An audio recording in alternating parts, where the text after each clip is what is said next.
Thank you, Kim. Building on some of the ideas from Joel and Tim and the ask that Tim just gave us, we thought it would be helpful to have a more focused discussion on how contracts can be used to promote and enhance habitat. We identified some diverse perspectives ranging from contractors to regulatory managers across both energy and transportation sectors. Presenters of the Green Contracting Panel, please make your way up to the front as I introduce you. This next panel will be moderated by Gabe Karns, visiting assistant professor in the School of Environment and Natural Resources at the Ohio State University. The panelists will be Tim Moritz from RES, Andy Olson from Xcel Energy, Hillstrom from Xcel Energy, Matt Kraushar from Indiana GOP, and Amy Murray from Davey.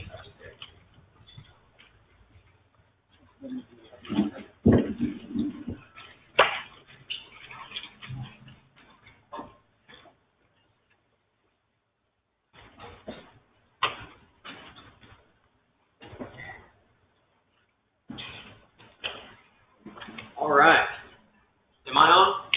It's very difficult for me to tell if I'm on or not. Yes. Okay. We need to unmic. It means project very loudly. So resist that urge. Otherwise, I'll break the speakers. Excited to be here today. A tiny bit of background. Agreed to moderate this session, and Google asked what makes a great moderator.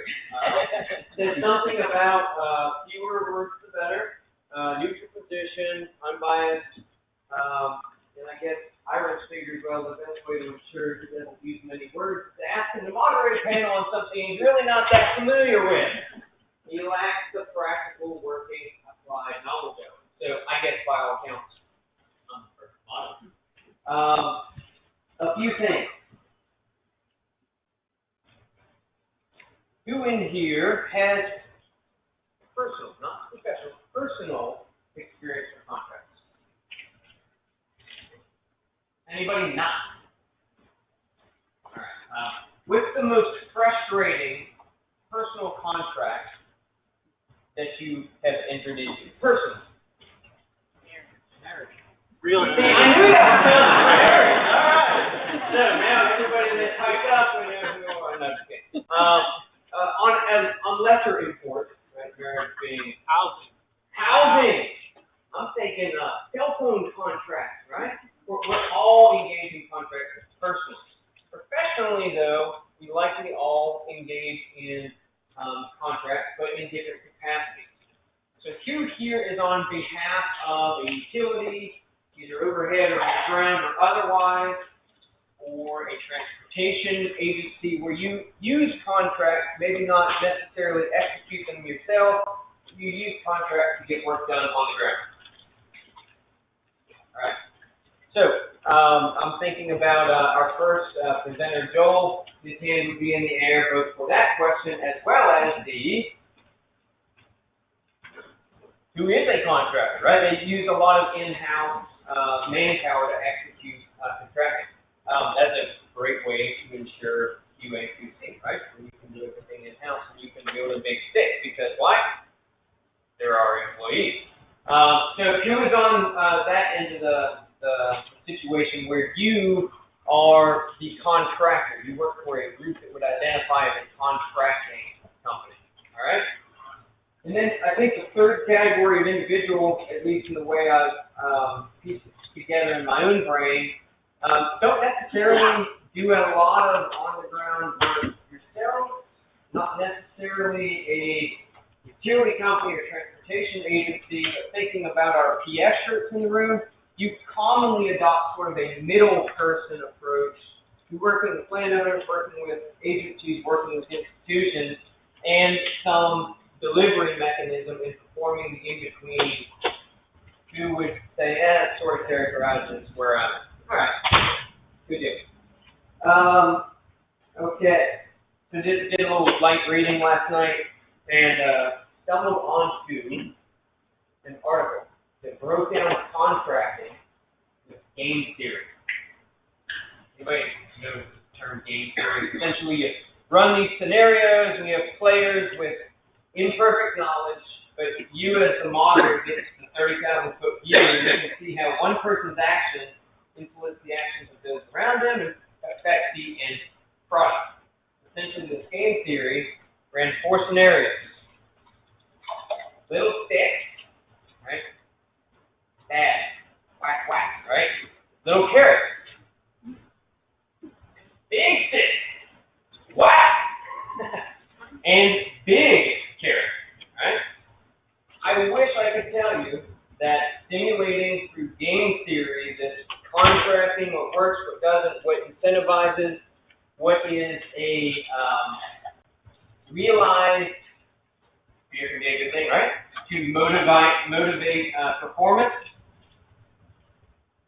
I wish I could tell you that there was like, hey, little stick and big carrots all the time get you desired results.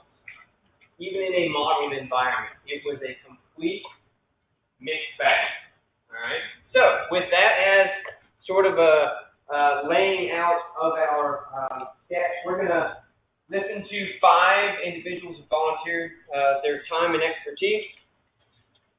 Tim and Amy, both of whom would assume that role of contractors. Okay. And then 3 additional individuals, Andy, Tom, and Matt. I do appreciate the easy first name. Tom, Andy, Tom, and Matt. Maximum of 4 letters. I can pronounce all of them quite efficiently. Assuming the role of both a utility and solar, as well as a transportation agency. Share their varied and diverse perspectives on this issue. Last 2 things I'm going to mention. Some of this content will come from the perspective of what Tim was just discussing, right? Initial site reclamation, post-construction. Some of this content will be delivered from we're going to manage that vegetation through time. Here's the other thing. Regardless of your position, I hope you listen with active ears, because tomorrow, breakout session, you're all going to be asked for your critical and creative thinking skills to further dig down into some of these wells that we're starting today and explore what is it that makes green or stewardship contracting tick, what we can learn from one another, and best practices going forward to try to achieve good things on the ground. So, without further ado, if you want to pick up the mic on the end, I would just ask that every speaker introduce him or herself, and you've got about 5 minutes, and down center, we'll keep you posted on time. Excellent. Thank you. I really wasn't planning on going first, so I did actually jot down a few notes. We had a call the other day. I'm Matt Kraushar. I work with the Department of Transportation, and I work on the maintenance operations side. We were sitting in the back earlier, and we were talking a little bit about some of the differences between the maintenance and the capital side, and I think we're going to probably touch on that a little bit as we move forward today. But from the maintenance side, I have recently just had some new contracts put out from the vegetation maintenance side and management of that. And some of the challenges and some of the good things that I think that I see, I'm going to try to stick to 5 minutes, but standardization and consistency within contracts, and then not only within one area, but if you're managing a very large network, you need to be able to have that consistency across the entire network, because otherwise there's somebody that's waving their arms saying, well, hey, this is different than what's going on over there. Why is mine different than theirs? And we're going to do things differently over here to try to combat that. And so some of those challenges that come on. So the more standard that you can be, the better off you are, which helps build understanding within a couple different groups that I think are pretty key to that. And that's within the contractors, within the clients, or who it is that you're working with, and then also with the public. So the more consistent you can be as a whole, I think you're ultimately better off to try to help drive some behavioral shifts or some changes into this green contracting side of things. Long term, I think the standardization and consistency should, as Tim was mentioning earlier too, with the idea of some of the costs associated with some of these services as a whole. The more people know and understand it, the more people may get into the game, the more people have the skills and the expertise to be able to continue to do that work and add to that business set. So there's going to be some reduction in cost, I think, long term, the more standard that we can be with some of the contracts. A big challenge that I do see, though, and this is something that's coming to light for me after one growing season of some major shifts in some of what we were doing from a vegetation management standpoint, is the challenge of you need time to realize the impacts and the effects. And so having multiple year contracts, I think, is probably a pretty good idea. Right now, I'm working with 1 year contracts because of funding sources, and so there's people that are wanting to make an immediate shift, and I said, time. Hey, we didn't get here overnight. We're not going to get out of this overnight in terms of some of the challenges that we have with some of the species of things. And so, we need to have some time to be able to do that. So that requires some flexibility within our contracts as well to allow for some lessons learned during year 1 or year 2 or year 3 even, and then being able to adapt out of that as we learn that something didn't go the way that we wanted to. We're working with Mother Nature, so it may be a dry year like Tim was mentioning or Joel was mentioning, early frost or something of that nature, that all of a sudden we weren't able to do what we had planned, and now what? So sometimes the contract side may handcuff us a little bit, require us to get something done within a certain amount of time that we may not otherwise be able to do. So again, that kind of builds into the idea for me is the idea of the specification. It's really difficult to draw something up exactly what you want when you're dealing with Mother Nature, but being able to have that flexibility and review not only internally but also with the partners that you're working with, I think is a really critical component. When I was starting out with some of the contract specifications that I recently drafted, I actually met with the contractors in advance to talk through with them what it was that I was trying to accomplish, what would work on their side, what could we do to partner together. And I heard Joel earlier make a mention of he said partner, and then he switched and said we were going to pay them as a contract. And I kind of got a chuckle out of that because while it is true, I think we really do need to view our contractors as partners in the overall program because they're the ones that are helping us accomplish the goals and what we're actually trying to do. So I'm going to now hand this over. So I was getting my kind of a 1 minute almost cooked. So. Thank you, Matt. I'd like to work with you. I'm Amy Murray, and I'm bringing the years of experience doing national area management, working as a utility forester, as a system forester, as a vegetation manager for a transmission operator, as an operations director for a tree care company, and now working with Davey Resource Group in project development. So what I'd like to bring to the group is, my own enthusiasm for finally being here. I've been wanting to get here for several years, but that's an individual excitement. And what we all really need to generate is enthusiasm for paradigm shifts across a growing supplier field. So you hit the nail on the head there, Matt. I want to start with a quick example of something that worked well for me in my past, and that was to answer some problems that our tree contractors were having with periodicity or seasonal work from habitat concerns with threatened and endangered species, bats, butterflies, we had oak wilt.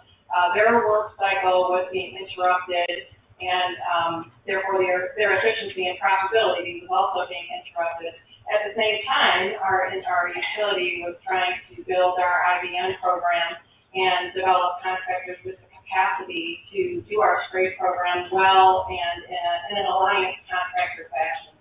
So we paired those two things up. It was a great overlap in time. In the summertime, they were prevented from doing tree work. In the summertime, we needed spray work done. We offered that through the contract to our tree workers, and they jumped on it, and it worked not only to levelize their workload, but allow them to build the capacity to do that work with confidence because we were ramping up our acreage. They were ramping up their capacity to do it and took away some of that risk that was alluded to. If they can I guarantee this? Well, they got a chance to prove that little by little. I'm experiencing that same impact of contracts now on the supply side. So just like our tree contractor example, we're looking for that contract to be a tool that communicates both stability in our workload as well as opportunity over time. Show your contractors that by building the capacity to supply stewardship-based right-of-way management, we'll be adding to our own value proposition, and that when we're working that way, we're going to strengthen the experience for our clients, for our employees, for the public, and we're going to be able to remain profitable as practices change. Here are some things that we contractors and suppliers are looking for in black and white. We're looking for enterprise-wide or OpCo-wide application of the practice and the IHM model. This, to us, communicates a commitment, continuity, and quite frankly, a large and diverse series of locations where we can deploy whatever we're investing in terms of new equipment and people. We're looking for a clear chain of command. This consistency in authority and execution ensures that our jobs are going to run smoothly and we're going to make our time commitment. We're looking for a budget that's well-reasoned and sustainable. And as we're thinking about that, we're going to apply our own tribal knowledge. We're going to be applying what we know from our history working with the client or with their education management program. And we're going to be thinking about the regulatory environment. So what we're investing in, is it going to have a market for years to come? And then lastly, from a big high-level perspective, we're looking at how vertically integrated this practice or sustainability initiative in the client or contract owner. Are we seeing it not only in the contract, but also in policy and procedure documents, such as the education management program? Are we seeing it in the corporate sustainability reports? That would show us that, you know, at the highest level, there's buy-in for the value to the client that our services are going to be applied into the future, and it's a long-running proposition. Those are four of the big picture ideals that we're thinking in our business decisions when contracts are led. This is something we want to get into because there's change, and change is risky. So let's go down to a little bit deeper level of powerful motivators for suppliers to change. So that suppliers are going to believe in and therefore be willing to invest in a paradigm shift when there's new equipment, labor skills required, technology. If they see at least one and probably more of these things included in the contract. A guaranteed spend or work on for the practice or the IHM model. We want to see that the changes are supported with adequate oversight, data, technology, and billable positions with the appropriate rates to make that a profitable business. We're encouraged and we're rewarded when there is interim steps that are acknowledged in capacity building. So it's not an all or nothing proposition. It's a how many acres are going to be managed in this way in 5 years, and kind of be worked towards managing at that level on a stepwise basis. And then, of course, the best leading indicator for all successful change management is quality and timely communication. Something that I think works really well is a quarterly KPI meetings between management or the internal and the external stakeholders paired up with weekly or monthly meetings for your field personnel. That gets you into the adaptive management mode where problems are being solved in real time and you have work going on both sides of the contract to solve those problems. But we're all in it for the same thing. We want to win for our businesses, for our safety and reliability, for the public, and all of the things that bring us together to the table to begin with. I'll be here the rest of the day. Tomorrow, I'm really excited about what we're working on here. Hi there, I'm Tom Hillstrom. I work for Xcel Energy, and I wanted to start with a little bit of a confession. As we were walking down here, listening to all of the information about all the fantastic plants that we have here at the zoo, I saw a sign, Cat Canyon, and left my plant group with a lure of cougars and snow leopards down there in Cat Canyon. I'm sorry about that. Because they're all hiding anyways. But I have two topics. One is about how Xcel is incorporating pollinator planting in our solar developments, and the other is some management practices that I've learned through my work on construction of new projects. So first of all, with solar, Xcel Energy is divided into two main geographic regions. One is at the north with Michigan, with Minnesota, Wisconsin, and the two Dakotas. The other part is in the south, in Colorado, New Mexico, and Texas. And the headquarters are Minneapolis and Denver, and both of those places are kind of liberal areas with their politics. In addition to that, geographically, the company is lucky to be located near renewable resources like wind and sunshine. So that really has driven Xcel to go aggressively into renewable power. And here's the measure that they're going for, is that by 2050, Xcel would like to be carbon-free with electric generation. That's a really aggressive goal. What that means to me, working at companies that we're starting to go heavy into not only wind but solar development. And here's an example of what we're looking at, is when we shut down a coal plant that's in the neighborhood of 500 megawatts. When you look at solar development, photovoltaic, you need about 5 to 10 acres of land for 1 megawatt. Now you can do the math, and you can see that's a lot of land surface. And so the idea of Xcel committing to incorporating pollinator habitat into all of its solar developments means a huge opportunity for more habitat. And that is a commitment that's been made. The way Xcel develops, at least the way we have done it in the past, this may change, is that we have developers buy the land, go through the permitting, build the facilities, and then Xcel purchases them.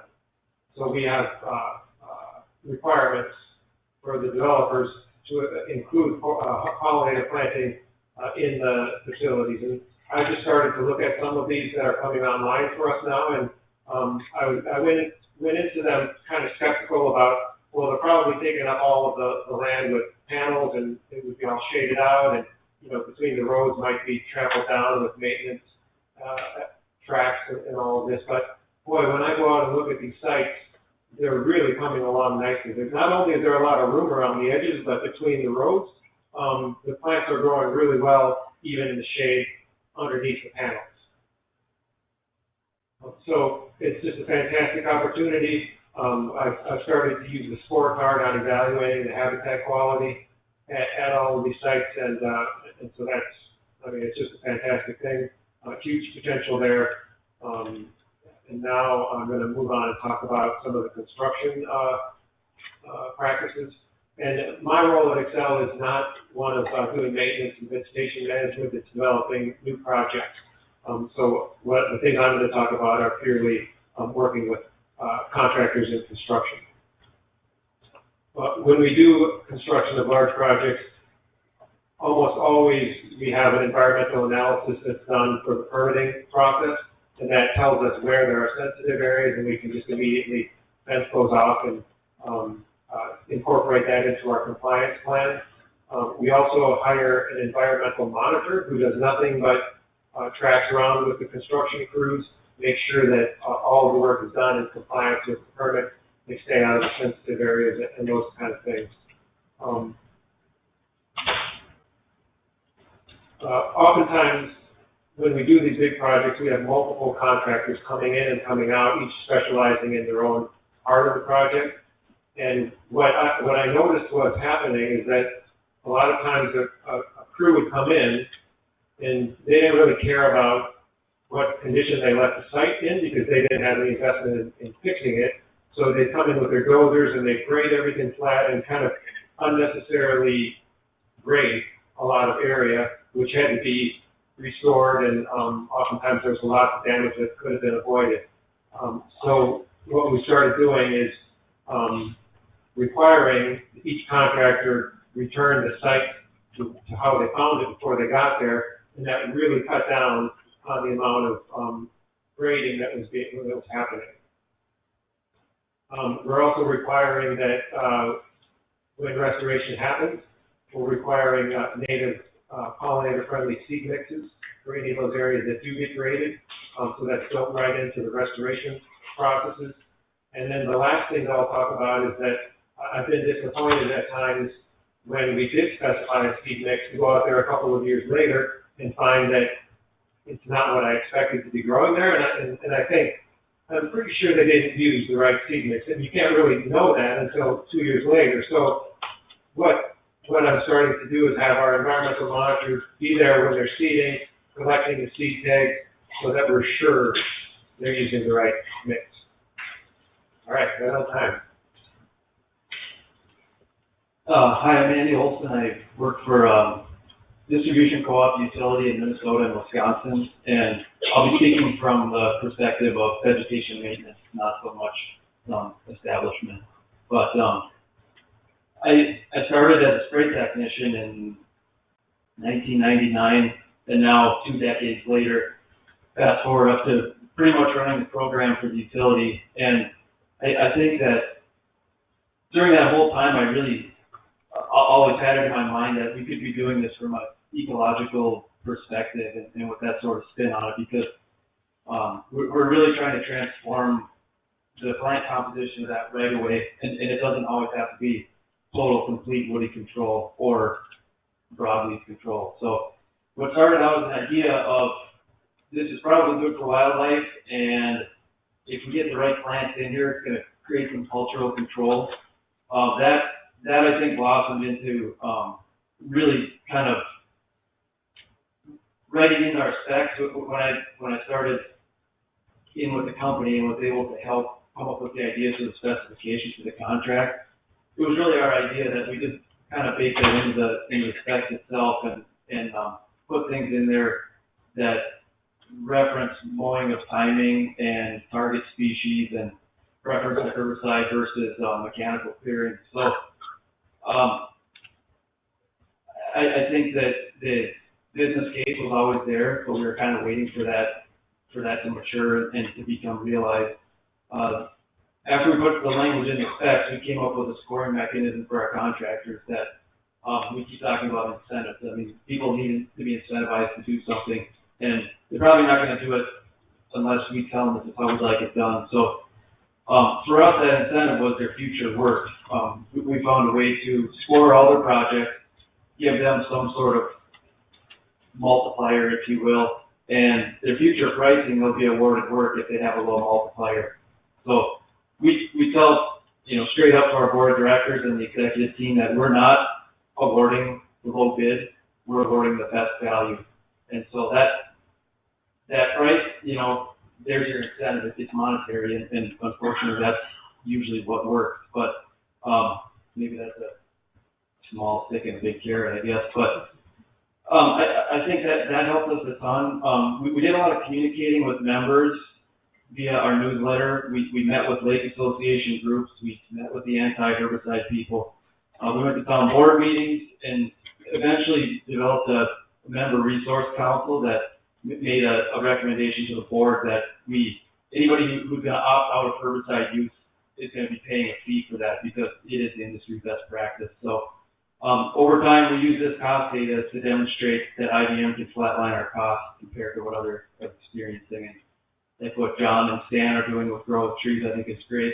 Viewing these compatibles as assets and not everything is bad vegetation. So we do pruning sessions with our contractors, and we have to do that for Treeline USA, but, it's about a 2-hour session. We spend the first 10 minutes on pruning, and the rest is about IBM ideas and, getting them out of this mentality of just clear the box, turn the corner, clear the box for that mile. We're actually, showing them our SADI, how our outage performance is. We're showing them our tree cause outage data and kind of helping them feel like they're a part of something bigger than just mechanical clearing. So where we are now, I think we have a pretty low workload, which has helped us a lot. We're on cycle. We have total coverage, and we've had record SADI in the last 2 years going, and we do get a lot of credit for that. So we've got employee buy-in. We've got people in our organization that are engineering and volunteering property for us to convert to pollinator habitat. We're doing a lot in our service centers in terms of turf grass conversion into pollinator gardens. And I think going forward, we still have to always be ready to make that business case for well-executed IBM. And we can say all we want in the sessions with the contractors, but we have to get out there to see what they're doing and monitor their work in order for it to be effective. So we never turn down an opportunity to get our message out and let people know what we're doing. Find more incentives. I think that's going to be huge for us. And then I think great for us is that we can essentially apply for the CCAA and not do a whole lot different and probably be approved on it just by doing business as usual for us. So that's kind of a 20-year snapshot. And just wrap up. Thank you. Thanks, Andy. I'm Tim Moritz with Res. I was asked to give a legal perspective from the contracting standpoint. Res lives in a world of performance-based contracting, and a lot of what I've heard between the first presentation and what we're hearing from the panel here are, I've got a slightly different take on this. We're used to living in this world of performance-based contracting where quantifiable metrics are the end goal, the outcome. So if you can clearly define what it is that needs to be delivered, whether it's revegetation or enhancement, things like diversity scores, percent coverage, invasive species coverage, all of those are quantifiable metrics that you can hold a contractor to when it comes to performance. Creating a roadmap of how you get there is typically where we see a lot of consultants and other groups working on towards just clearly defining what exactly contractors need to do. But if you can define those outcomes and have the contractors steer their own ship and they're meeting milestones and getting paid based on those milestones, there are things like bonding, performance compliance, excuse me, I've got something in my throat. Revegetation is really a big scorecard, and hitting all the diversity parameters as well. Really defining means and methods are not what I'm used to doing when it comes to a contract. So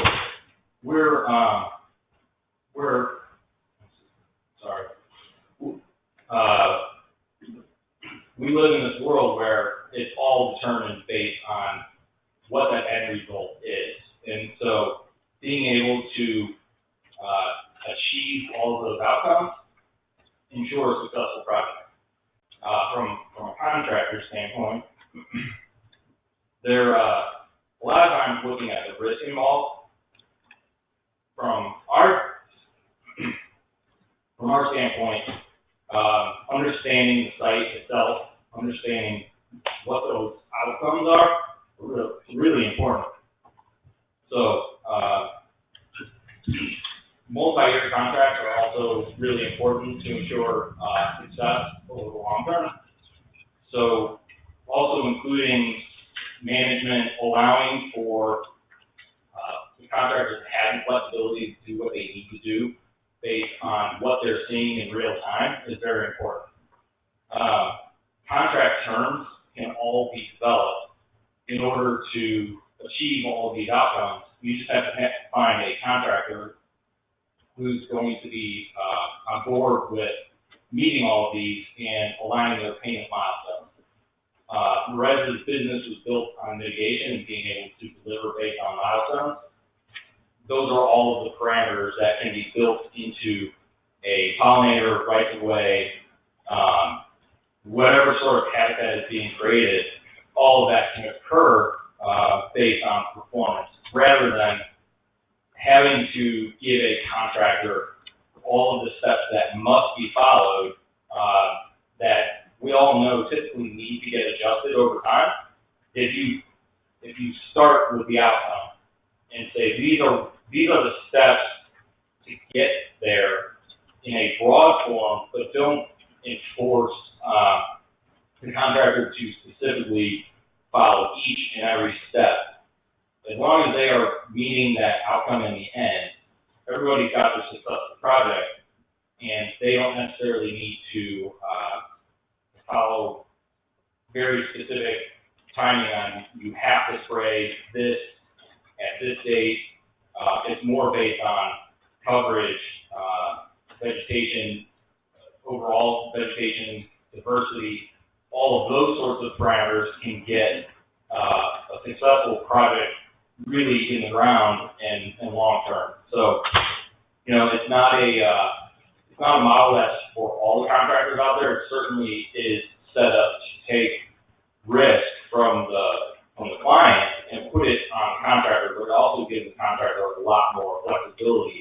in order to meet those successful outcomes.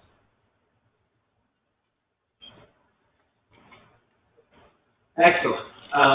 Before we sort of ask some questions that we facilitated and extend out to the audience, anything that something of the four that was said that the fifth is like, that teed me up to say I forgot to amend my comments.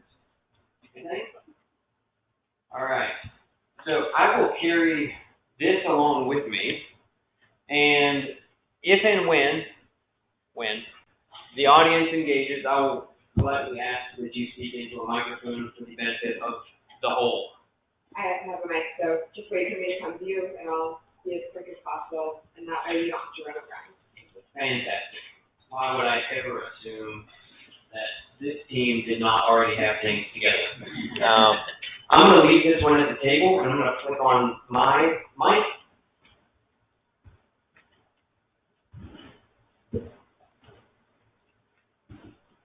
So, the only thing better than me asking questions of the panelists is you all asking questions of the panelists. So, just questions, general questions. They said this, I thought that. Feel free to ask away.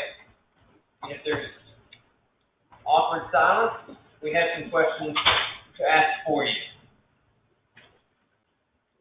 Any questions for our panel?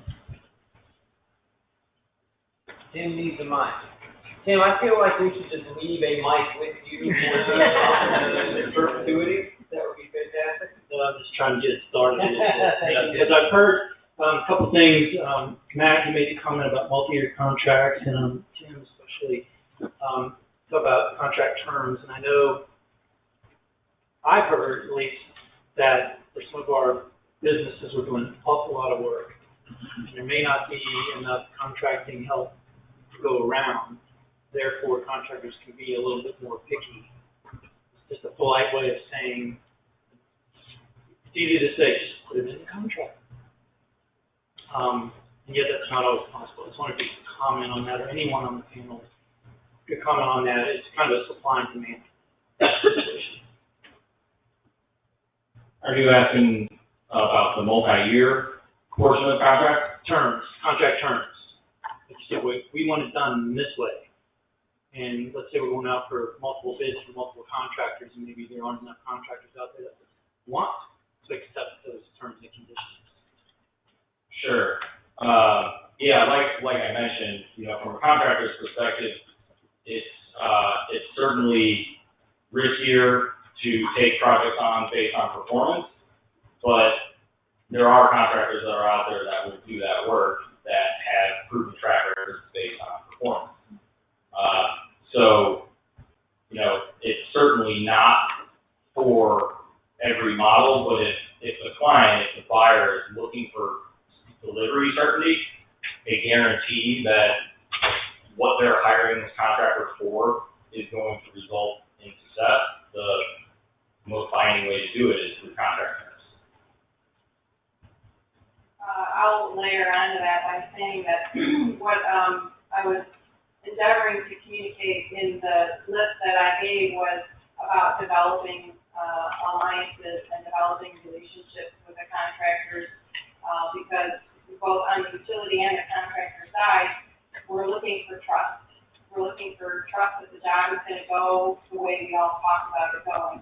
And so the specification, of course, is a great guide for what the expectations are in the final deliverable, but how is that job going to go, and will it end up being a win on both sides because we met our targets, we were on budget, we were on schedule, everybody came out at the end of the project thinking, yeah, we'd like to work together again.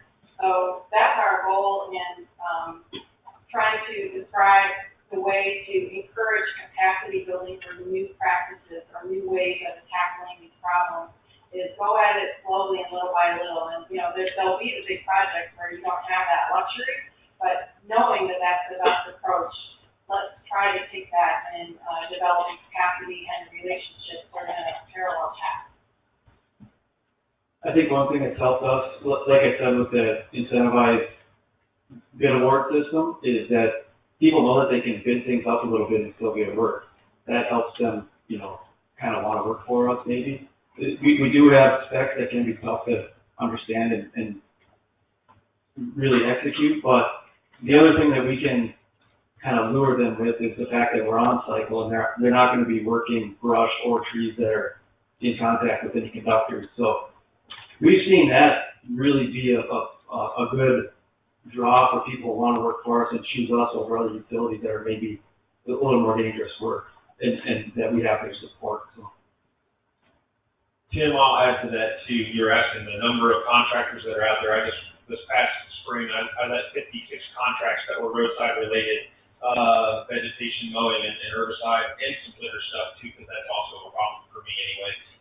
But the majority of the contracts I had multiple bidders, but I had some that were a single bidder, which kind of concerns me a little bit in terms of the capacity of some folks. And from the mowing side, I had one contractor in particular that bid on probably more than what they should have.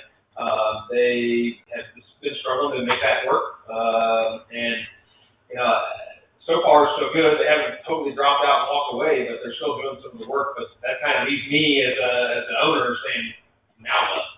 Am I going to have to re-let this? And is there anybody else that's going to be able to pick up the slack? So there's definitely this idea of the incentive base, and I wish I had the ability to do that. We're just a little bit in this area, so it's tough for me. But I love the idea of that multiplier concept. I believe we had another question over in this vicinity. Tim Gunn. Okay. Sorry, I don't know your shirt, gray shirt there. Oh, no, I can talk about it. I find this terribly awkward. Can you speak about how your board responded when you kind of said we're not going to take low price bids, we're going to do it based off the qualified? Can you talk a bit about that? I tried. Well, it was a little bit before. It was my predecessor that actually set this mostly up, but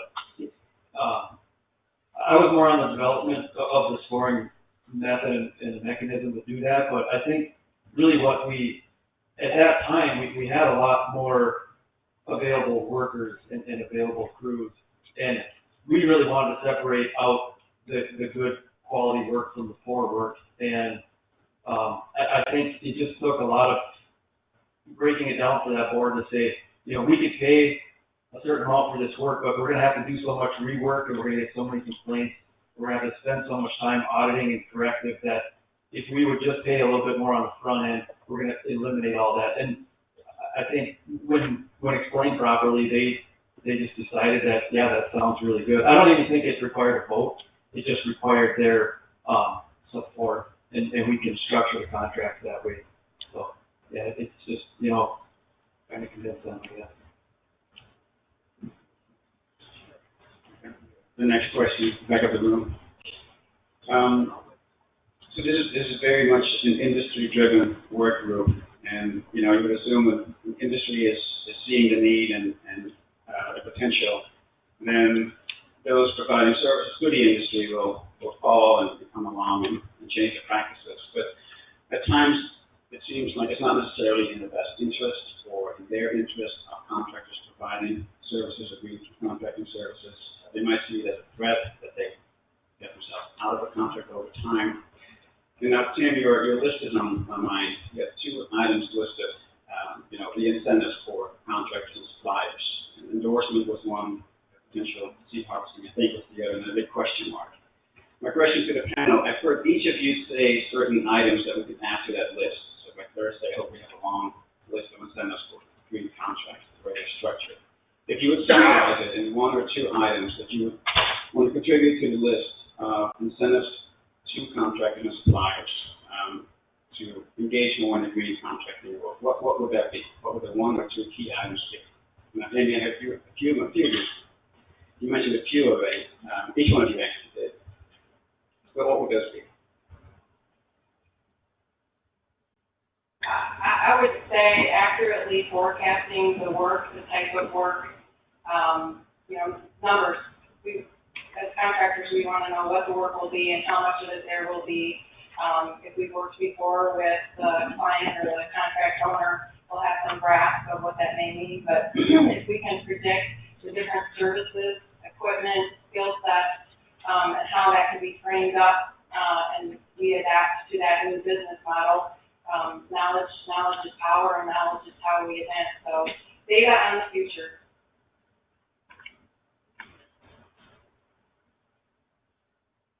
And I guess my perspective on it is that the specifications are what drive the activities that the contractor does, and if we tell the contractor in a specification that it has to be done this exact way, well, then they do it that exact way. So that's the incentive for them to do the work, is that it's very clearly communicated to them. But on the other hand, I think it would be nice to see contractors embracing this and maybe even using it to market back to us. Is that, okay, here we have a seed drill available, we have the expertise, we have seed sources, and so it kind of gives us the incentive to favor those kind of contractors who were confident in their ability to carry out the vision that we want carried out in the contract. I spoke to one incentive we have, but another one that we put into the contract is, every lump sum project needs to have a certified arborist overseeing it, otherwise there's a 10% penalty on that work. I guess you might call that a fee incentive, but, I think that's forcing a little more professionalism in who's leading the project. And then also for the hourly tree crews, if any of them become certified arborists, they get an automatic raise, and then utility specialists also, they'll receive another raise. So, like again, I said, it's all about, unfortunately, it's mostly, you have to make it monetary in order for it to work, but that I think has really increased our professionalism in the field with people day-to-day interacting with members. I think from my perspective, clearly defining what exactly it is that you want to get out of a project allows us to go figure out how to do that, and having the flexibility to adapt and respond based on conditions, and not necessarily have a full spec book that has to be followed, because if you want to alter your path from a client perspective, if you define exactly what needs to be done, you go change that up, your contractor is going to ask you for a change order, they're going to ask you for a change in cost. So when you're working off this very defined spec book, you open yourself up from a contracting standpoint to all sorts of different change orders. So if you turn that on its head and say, here's what I want, when I want it, and give the contractors some flexibility in how to get there, that's really what incentivizes me to go figure out what's put in the contract, what needs to be done from an operational standpoint, and long term, how we get this to the milestones that are aligned with our payments.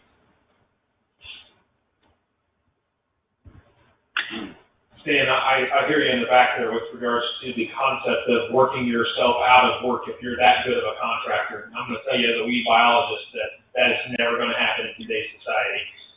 We have too many new species coming in, too many things that are always going to be a threat and a challenge, and we're working in this weird matrix where the consumer or the public or whoever really has a demand and a want. They want something that looks very, very specific, and as a contractor, you might have to be able to go from just cutting trees, I heard earlier, to where they went from cutting trees and then started applying herbicides as part of the off-season and things. And so as a contractor, you might have to adapt a little bit. But some of the things that I have worked into some of my specs is actually the opportunity for a renewal. We're happy with your work. You're going to be able to get that work again, potentially at least for some period of time. And there's also an opportunity for price increases. As an opportunity to allow for, hey, we were really happy with what you did. We're interested in renewing with that, and then, oh, by the way, you can request a little bit of price increase, whether that's merit-based or the price of fuel went up or whatever, right? There's still going to be some opportunity there as an incentive, I think. And I can't stress enough that the work's not going away. I can't say that I've ever seen a utility right away where I was like, they did it, this is it. Problem solved, this is perfect. That's no offense to any of you utility managers out here. I know mine is not. So I think that there's always going to be more work out there. So I've actually kept a running list because I think it's sort of informative. I was making sort of those best practice 1 or 2 word comments, and then for every additional time one of our 5 panelists mentioned it, it received a check mark, right? So, flexibility, mentioned by all 5. Multi-year relational contracts, mentioned by all 5. And different ways of describing the financial element, right? Best value came up twice. Low bid came up once, maybe twice. I think a reasonable budget came up once. Adaptive management, mentioned multiple times. Again, that flexibility, vertically oriented, right? The top says this is the way it should happen. Therefore, right? That was mentioned multiple times. Good. We've got a question down front. Concerning the topic of performance, whether it's anecdotal or you have data to actually back up your comment, meaning, have you seen that 1 acre versus 100 acre plot, that you're getting better performance results at a particular level, at a certain acreage or size, linear foot, whatever, so you're seeing taking off of results? Perhaps define results as far as plant community, being able to manage it effectively, cost effectively, for whatever goal you have in mind. I'm thinking, I know Joel mentioned that they were requiring their contractors on tomorrow's deadline to give both a per acre and also to bid out all the work within a district, right? So sort of give us the 6 inches in front of my face perspective, but also try to take a big step back and give us that region-wide workload estimate.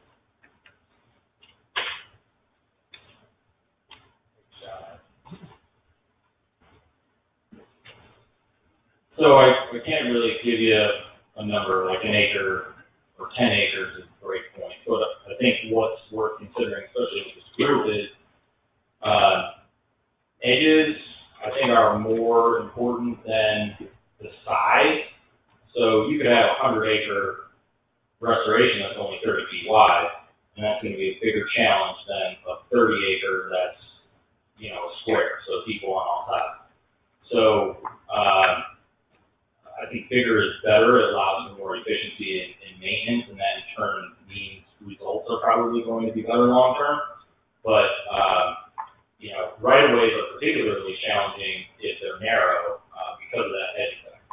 So that's what I would put as one of the bigger concerning factors towards success.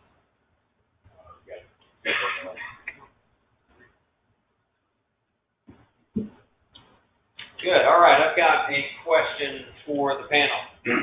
Now, tonight, when the drink tickets are used, I assume that all the contractors are going to go huddle up in one corner and talk about their world, right? And then all the rest of you are going to go huddle up in your corner and talk about their world, right? I'll take drinks from anybody. All right. To be clear, so will I, and I'm unbiased, so I'm actually a better. No, just kidding. So this was this Iris's idea for this question?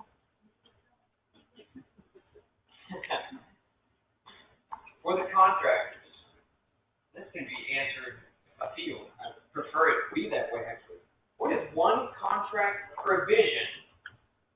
And to be clear, this is kind of like me asking my child, hey, what's one rule that you think mommy and daddy have lost it on? Right? Their opinion doesn't necessarily going to be like, oh, I guess we're walking away from that rule if you think it's such a bad one, right? What is one contract provision that just drives you crazy? What is one contractor behavior that drives you crazy? All right, so rather than have these, okay, so this is the point at which I can be like, nope, awkward silence isn't good enough because you're all having your own mini conversations with your friends at your tables, okay? I see the little and smirks and head nodding, right? What better opportunity to air the dirty laundry and have a transparent conversation about why is it that drives you nuts? Is there an easy resolution? Perhaps it's that rule that mommy and daddy are not going to walk back in. That provision is always going to be. I'll start real fast. All right. And this is just a general comment. something that I've experienced a lot of lately is, from the contractee side, whoever's doing the actual my side, the DOT side, is I make the statement, it's in the specification, and then the contractor says, show me where. That's something that drives me nuts on both sides. Implying, So, what I mean by that is, I'll use an example. I have some mowing stuff that needs to be done along bridge trunks, and I have in the specification a very descriptive way of saying that. I also have a photo depicting what it is that I want, and it implies to me that the contractor didn't actually read the contract, and therefore they're trying to get us out of doing the work. So that's from my perspective of it. On their side, they say, well, I didn't notice that when I read the contract, so. good. See, we wanted to go beyond that drives me nuts. How do we resolve this? My number one frustration with students. What do I do? Why do you think I wrote the instructions? That's what the fine print is for, right? Remember those personal contracts that are so frustrating? Why are cell phone contracts so frustrating?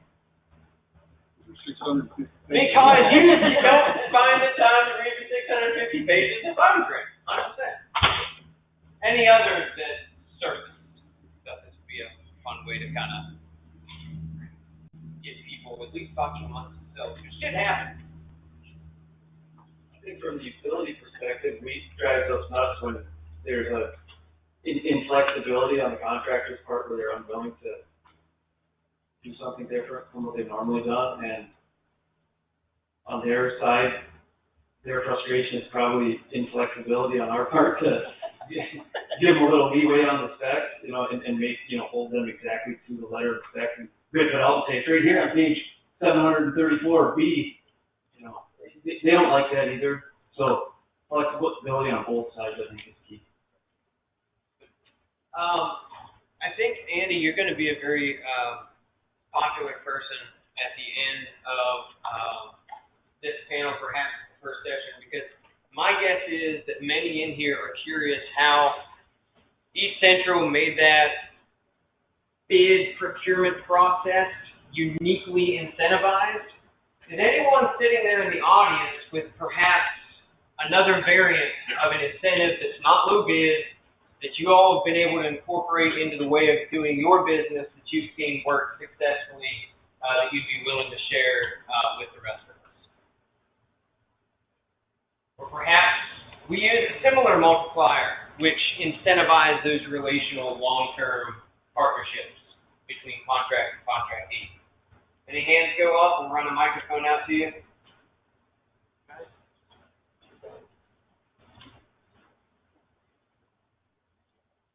Hi, my name is Joanna with American Transmission Company. I don't know if this is an incentive, but I'll throw it out there right now anyways.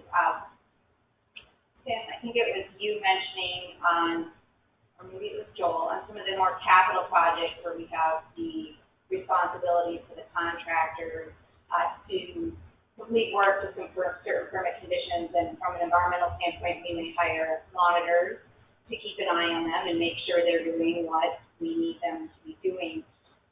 One thing I know we've done with some of our alliance contractors is a requirement in the contract that they actually have their own environmental representative that meets some of the, education and experience parameters that we may define. And we have a very close relationship with them. They're included in all of our environmental consulting training and a lot of communications that we have about new regulations and how agency plans to respond to them. And so we have that relationship there and kind of that expectation that they are also doing their own environmental quality control and due diligence, which comes a lot to the restoration part of our project.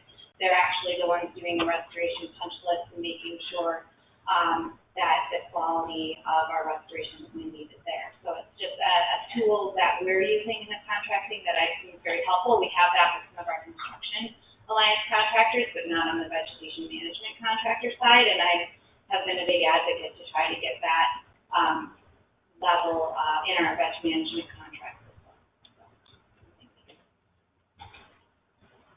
Good. Did we have another hand back here? Wait, over there.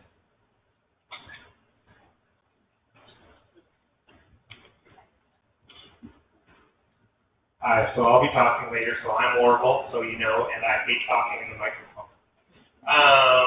So one quick thing about the utility question kind of before. One thing that we have with one of our customers in Canada is they're extremely restrictive about the staff we can hire. So the people they want on the system are people they used to work on their system and are retired versions of those people. So that's a real challenge. That's a real challenge for us. On the related question now, so again in Canada, is there anybody else in Canada in here? Really? Okay, so anyway, so another customer we have in Canada, we do field services for them, and through kind of our long-term relationship, we've actually become like the contractor supervisors basically, so we work as the utility intermediary and oversee all of the field services and contractors for that one, and then there's another one in Ontario that we work for, where we do a similar thing. We oversee all the training of all of their internal employees. We do all the field assessments and kind of work quantitative judgments, etc. for them, and that's been just the same thing based on just our long-term relationship of starting doing field services and moving into that different role. So I hope that was perfect. I think 100% it is. I think part of stewardship contracting is ensuring that informed people are on the ground doing your work. How to ensure that trained professionals are in the field, not just minimum wage, barely getting the job done, but really unsure of what exactly is being accomplished, that there's hopefully an informed foreman. That is another part of making sure contracting makes it possible to strive to take. Dave Kraushar with Asplin, probably for Andy, Tom, and not for the whole group, but toward a budgeting and financial standpoint, have you secured additional funding for specific projects for habitat conservation or value added, where you're putting it or embedding it right into your VM programs?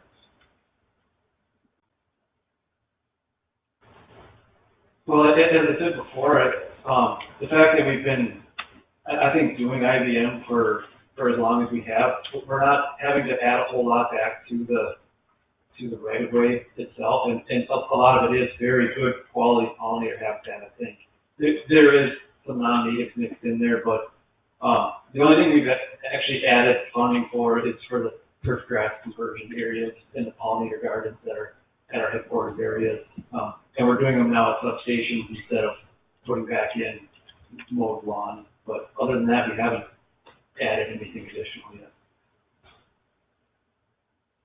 It's funny, we had this conversation back at the table before we started here, in that in the utility world, and probably a lot of you know this already, but when we're building new projects, those are capital dollars. It's pretty easy to fold in enhancements when you're working on a new project because that's money that the utility earns on. When you're talking about maintenance, that's O&M dollars, and it's always hard to add money to O&M budgets. So we stress that the new projects, you know, funding comes from new projects, and in my experience, it's pretty hard to get more funding for maintenance. I'll quickly add to that too, because I did just go through a big budget ask and got some additional funds just for vegetation, roadside maintenance as a whole, and I'm going to echo that concept of it's definitely easier to get stuff on the ground from the operation or from the capital side, the initial startup side, but as part of that ask, I did try to put something into my budget that I had set up for restoration purposes. But it's really hard to try to convince somebody to kill that patch of green thing there that's doing exactly what it needs to be doing and then totally trying to convert it again. People look at you like you're out, like you're crazy. I would say, Joe, would you agree with that most of the time? That there's like, what do you mean you want me to kill this off? It's perfectly fine right now the way that it is. So. Good comments. Tim, if I don't mind picking on you for a second. When you showed up there in New Albany your 8 test plots, the way I sort of saw that was ADP making positive strides to empower themselves to do more green contracting. They're not gonna be a chef in the back of a one Michelin star restaurant that allows the customer to come in and say, what do you want to eat tonight? Right? They are saying, I know my men's and I know my less than successful attempts at the culinary arts, right? And they're starting with 8 mixes. Perhaps they wind up with 5 menu items that when they get bottom-up pressure from a landowner or ODNR or whomever you have, they say, yes, and we have this menu list, which we would love for you to order from. That's one way that they're enabled to put sideboards on exactly, which again, dials in the risk, dials in the variation, and allows them a little bit to keep their hands on the steering wheel as some of these things are accomplished. Tim is giving me the affirmative, yes, yes, yes. No, you're absolutely right. In fact, our transmission folks get really, really nervous if we would say, go to the customer and ask them what they want. So we do try to rein it in. But that being said, we had a project that went through the city of Fort Wayne, cut down a lot of trees and went along the river. So you can work with your community. You can put above average, right? Otherwise, you're not citing that line. You're not doing that. So, but I think you hit the nail on the head. When we work with, the thought is, and it's hard because you got to get some guarantees, MOUs or something. You have some hunters that want a deer plot, you put that in there. How do we know they're going to keep it that way? And if they don't, we go in there and we have to spray or trim trees. They don't get upset with us. This goes back and forth. But I think you're dead on. The transmission folks get real nervous if we have an open window. It's not an all-you-can-eat buffet. On the distribution end, we did exactly that, as I said, with that member resource council. We got a group of, I think it was 50 members together and said, do you think that, if somebody wanted no brush sprayed on their property, that the rest of the co-op should put the bill for that mechanical maintenance? And they all voted absolutely no, we don't believe that. Same thing with pruning clearance. If somebody wants not enough pruning clearance to make a cycle, should the rest of the co-op pay for that? Absolutely not. So from that point, we set up these alternatives for people. Yeah, what's your preference? Here's the list of 3. You maybe don't like any of them, but you kind of have to pick one of them. So that transmission, I don't know, it's a little different story. Who's your customer, or who's your rate payer? But distribution, it works pretty well, and the power is feeding directly to your transformer. It's a little easier. Fantastic. I believe we're out of time. Let's give our panelists, Tim, Andy, Tom, and Matt